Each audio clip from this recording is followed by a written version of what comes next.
Welcome back to Parent Squad, and today we're talking breakfast. It is the meal that can set the tone for the whole day. So we want to make sure that you get it right.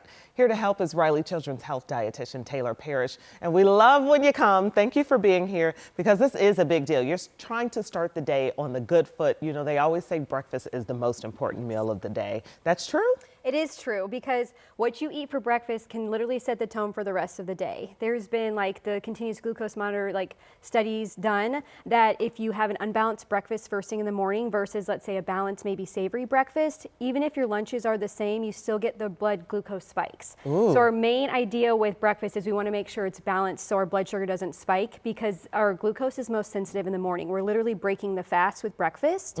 So if we're not having a balanced breakfast, then we're setting ourselves up for failure. Like our mood swings, energy levels might be decreased. We might be moody. We might have more cravings and snack more throughout the day. Oh, yes. So it's important that what we put in our bodies first thing is balanced and nutritious because it'll pretty much whatever you want to eat the rest of the day, like you could be having those cravings. But if you have a balanced breakfast, a lot of the times you don't have those and then you can still be your happy self for the rest of the day. Yeah, balanced, nutritious, and whole. We want to get those whole foods in. As much certainly. as we can, yes. Absolutely. Okay, so when it comes to skipping breakfast, you say don't. I know there's some people that just don't like breakfast or sometimes, a lot of times you're moving so fast. Yeah. Maybe you make breakfast for the kids, but yourself, it's a whole nother story. Yeah, so especially for women, we want to protect our hormones and our adrenal system. And so whenever we don't eat breakfast within the first hour of waking, you can have struggles there. And a lot of the times people, if you hear them say they're not hungry for breakfast, they're running on stress. And so long term, that's not good for our bodies. And so if you're choosing to fast or to skip a meal, it's best to do it after you've had food throughout the day. So let's say you end dinner a little bit early because your body needs like a 12-hour fast anyways. And that could be normal. Finish dinner at 6 p.m., eat breakfast at 6 a.m. And that's fine. That's good. But as far as breakfast goes, like they did like some observational studies for kids and they noticed that their performance was better, their test scores were better. I mean, I feel better when I've had breakfast because it's telling your body, hey, our metabolism needs to kick in. We've got stuff to do today. I need fuel to do that. And that's also why the balanced breakfast plays a big role in that too. Okay, well, let's get to it, okay? Because the coffee and the donut is not going to be it, okay? That's not what we're doing here today.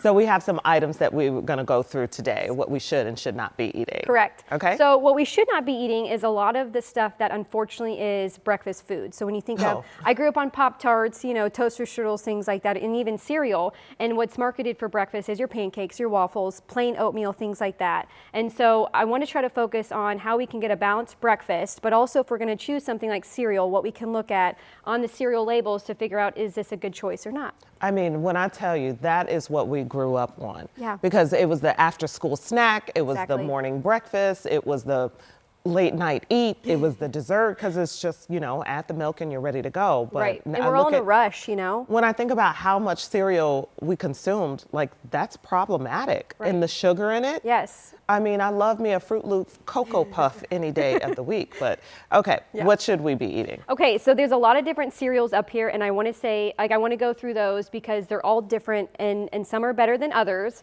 So when we think of cereal, what do we want to look for? I always want to look at quality, but quality doesn't always mean less sugar because you can have an organic product like this Cascadian Farm Organic, but you still have a lot of added sugar into this. And you also want to pay attention. We should have known. What does it say? Brownie Crunch. Yes. What food is a Brownie Crunch?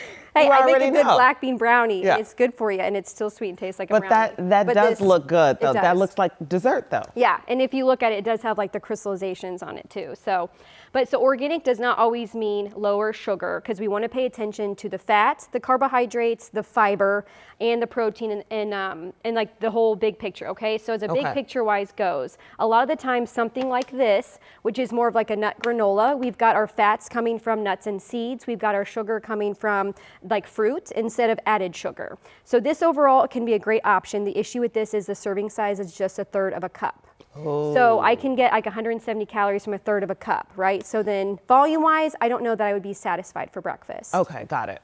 Yes. And then something like Catalina Crunch. So I wouldn't say this is quality as much because you have a lot of additives to make it a high protein cereal. But I do use this because, you know, if we are in a rush and I truly don't have 10 minutes to make something, at least for my kids, I know it has 11 grams of protein per half cup. So at least he's getting fiber and protein, so they have a balanced blood sugar for breakfast if I needed something quick and nothing else added. What kind of milk are you putting with this? Sometimes just dry. Otherwise, you can do normal milk or like soy milk. Some people even do like a protein shake, I've heard, to add, you know, protein to it. But if I need like a dry option, this has fiber, this has protein, not a lot of added sugar because they use sweeteners. He's 2 now, and the doctor was telling me to stay with the whole milk for now. Yes. And then at some point, I don't know when that happens, but she was saying we would switch to 2%. But the fat content is good for the toddler right now. Correct. Yes, because you want the calories. But if you know that was why originally they had the milk decrease in the recommendations, was because a lot of the times we prioritize milk over food. And so when you have the added fat in there, I know it's not a ton more, like 4% versus 2%, but that was kind of where the recommendation came after 2. But now they've changed to full fat dairy products anyways for anyone. Okay. So okay. I Well, think we go to the doctor in a few weeks. Good. So I'll update everybody. Great. And then something like Honey Nut Cheerios, I brought this because a lot of the times we think, oh, it's just a plain cereal, we don't have the marshmallows in there, and you would think it's not a lot of sugar. But for a cup, you have here 12 grams of sugar, 3 grams of fiber, and 3 grams of protein. So this, I feel like the sugar is a little less than what it used to be because I know it had a lot more sugar than that. But for a cup of cereal, that's actually not terribly bad. It still has a little bit of fiber. But I wanted to bring something from when I went to Paris last year. Their standards for food is a lot higher than ours. So this is their version of Honey Nut Cheerios. And it has a lot less added sugar, a lot more fiber, and more protein in it, and it's a lot cleaner. So it just has about 4 ingredients, whereas this, on the label here, there's a ton of added stuff to it. Okay. So, and then two last cereals I want to talk about, 3 Wishes. This is a grain-free cereal, so not saying you have to go grain-free to be healthier by any means. But this brand is a better quality and has lower added sugar in general. So this is also a great option. And the added sugar is only 3 grams for a whole entire cup. Oh my gosh. So here's what she means when she says grain-free. It says chickpea, tapioca, pea protein, cane sugar, cinnamon, flavor, salt, monk fruit. Yeah. So that's what it is, not the grain. Right, exactly. So there's no like wheat is more or less, or like oats is a grain too. So, and then last but not least, this is a great Costco option. And I feel like this is my husband's go-to because it has added sugar in it, but it's less. Okay. But you have nuts and seeds for some crunch. You have that flaky, like a flaky cereal like you're used to with Frosted Flakes and stuff. Yes. But you have more of the sweetness coming from your dried fruits that are in here. So this is also a decent option. But when I was going over these and looking at the serving sizes, my daughter was like, well, why can't you add that on top of your yogurt, Mom, for some crunch? And so like to rethink cereal, how are we using it? Do we want to use it as a topping with added protein source, since that's where a lot of these lack? Or do we just want to have it, quick, low volume because that's all we can handle? Because it adds the crunch to yogurt. Yes. That's what I do a lot. Yes. Yeah, but not all granolas are great either. So that's why you have to be careful of the sugar specifically with the granolas. Okay, things to keep in mind. Now let's go with the breakfast of champions, okay? We covered cereal. I see some other items here. Yes. So right here we have a English muffin with one of these sausages, eggs, and then a little bit of veggies. So when you are going to make a breakfast, when I say a balanced breakfast, it means we are combining all of our macronutrients. We have some color and hopefully some added fiber with that color or in the grains that you're eating. So for example, with this meal, I have color, I have fiber because the Dave's Killer products are great. It's an organic like bread, and they have English muffins, but it has protein in it and it has fiber. So a lot of like your white breads and stuff I want to stay away from, because when you're thinking of a balanced blood sugar, we want to do things that will help balance it, which is fiber, protein, etc. Okay, bread doesn't have to be a bad thing. No, bread just gets what a you bad pair it rep. with, dress it up, And put how something much? on it. Yeah. Okay. And then I have avocado on here for a healthy fat, and then of course you don't have to do the cucumbers, but I like that. I usually have everything bagel seasoning. It really elevates your veggies. But this here is less than 400 calories, and it has at least 21 grams of protein and like at least 10 grams of fiber. So that to me will fill me up for at least 4 hours. So with the chicken sausage that she put on here, you guys, she put the egg on top as well. And I love that this is a good savory option, because breakfast tends to be so sweet when you're looking at everything from fruit to yogurt to cereal to just so many things. It's sweet. Yeah, and so one of the things too with the balanced blood sugar, Glucose Goddess is great. I know I've talked about her before, but she does a lot of like experiments with what we can do to help balance our blood sugar. And one of those is to go from a sweet breakfast to a savory breakfast, because when you get that sugar on your tongue, then the rest of the day you start to crave it more. And so a game changer for me to change how I was eating, because I haven't always eaten this way, was to go savory first. And then I don't have that sweet, the sweet craving like for lunch specifically. So that has really helped. And then I know we're all on the go, so I wanted to make sure we had some to-go options, because Yes. it doesn't have to be time consuming and it doesn't have to be difficult, because in order to be successful, we want to prep our stuff if we can, and so we can grab and go still. You have to meal prep. Let me tell you, if you are a working parent, you have to have things ready to go. If you're not a working parent, you should have things ready to go. Yes, yeah, and so just, I always say make a menu, no matter what meal it is. Figure out when you're more on the go than others. If I have time at home, if I'm remote or something, I'll take some more time for my kids' breakfast and my breakfast. But if I'm not, like this here, I know this just looks like foil, but I did this on purpose because it doesn't have to look pretty, and in there is a nice balanced wrap. And so if I don't have time to make breakfast, you can grab that. You've got sausage or ham with eggs, cheese, tortilla, like whatever you want in there, and we can freeze them. So prepare them ahead of time and freeze them. And then egg bites go a long way. You keep the base the same. You know, you can do cottage cheese and eggs, or just eggs, and add whatever add-ins you want. So these here have goat cheese and a little bit of kale, and then this other one my daughter wanted just ham and cheese. There you go. So that way it's like you can make something different for the whole family, but it doesn't have to be difficult, and you just warm it up in the microwave. And let me tell you, I am new to cottage cheese, but my trainer had me add it to the eggs, and it didn't taste bad at all. No. She had me add it to boost the amount of protein that we're getting, and I was like, oh, this is awesome. Let's do it. And it just like it just makes it seem cheesier without like having a cottage cheese just, you know, curdly feeling in your mouth. Exactly. Yeah. Exactly. Okay, so I'm looking at something that resembles yogurt. Correct. Is it yogurt? Yes, it's yogurt. Okay, you have to ask with Taylor, because you think it's something and then it's not. And then you're like, oh, wow, I never thought of that. Yeah, no, that's yogurt. So, you know, once again, just other protein options if you don't have time to warm something up. Can I just say, I love that this is in a very cute strawberry bowl. Yes.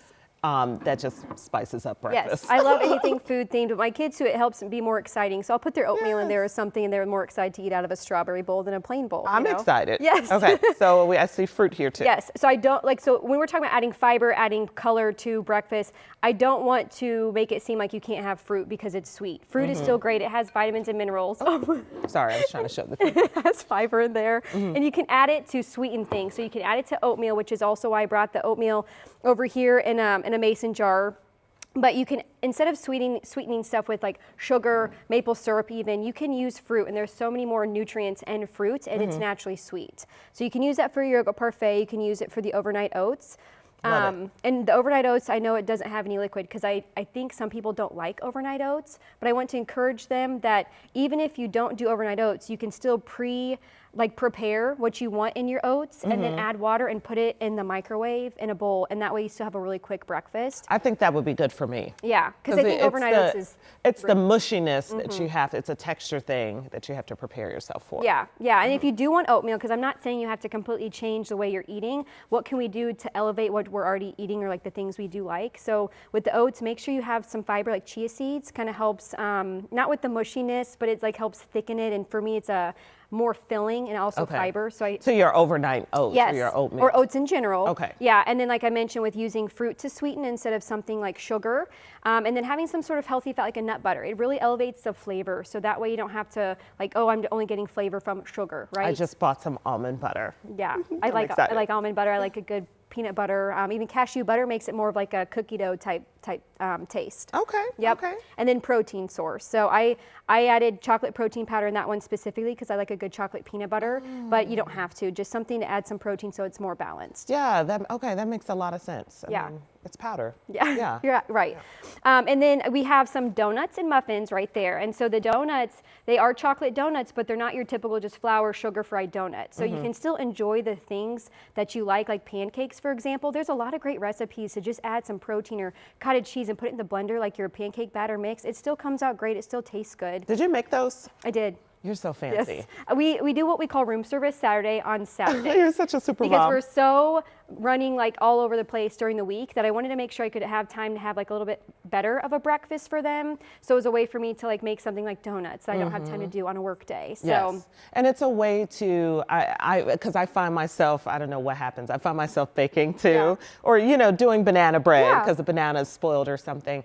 But it just kind of balances out the week when you're like corporate mom and now you're home mom. You could slow down a little bit more and just kind of warm the house up. Yeah, and it's fun, and my kids like to to help. My son recently has been wanting to cook with me, so we've been doing cooking with Cooper, and it's hilarious, but he just loves it. And so he's made the donuts, he's made the muffins, and it's just fun for them to get involved and to know that food is fun. It doesn't have to be like, you can't have that, you have to have this.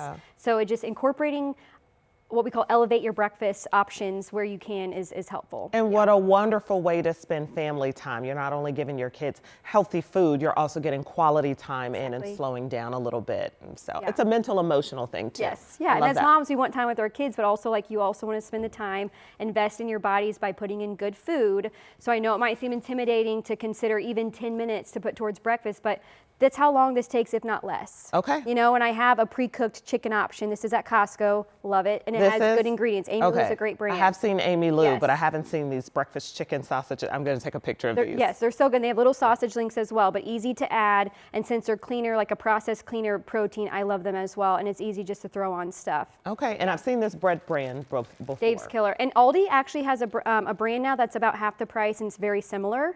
But I do get those when it's on sale, and you can always put it in the freezer. Like, we use toast anyways, so toast being frozen doesn't change the way that it feels. Okay. Yeah. I love this. I love this. I feel like we covered it really well. You have a book you're going to share with us? So this is... I love that she always brings reading material, but it also just goes into who you are. Like, she's always studying.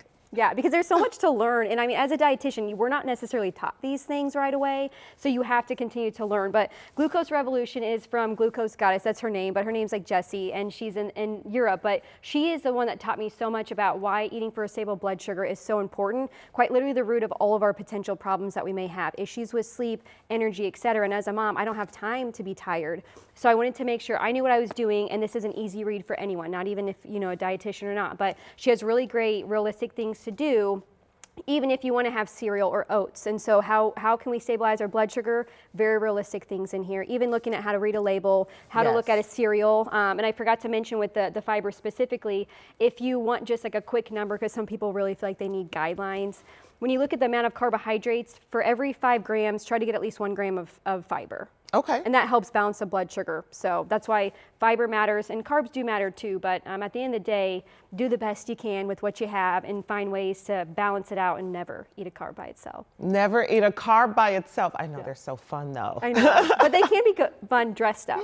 Dressed up. Listen, now is the time. You might not go as far as Taylor has, but she's showing us the ways to do. Today is about learning, and now is always the time to really learn about your body, learn how it works, and learn how to fuel it and optimize your time here. Yeah, that's important. It is. Yeah. Thank you for being here. Thank you so much for having me. Yeah. You know, Taylor is with Riley Children's Health. We have more on that at WTHR.com/Parent Squad. And still ahead, we've got some simple ways to make the most of your tax refund. So stay with us.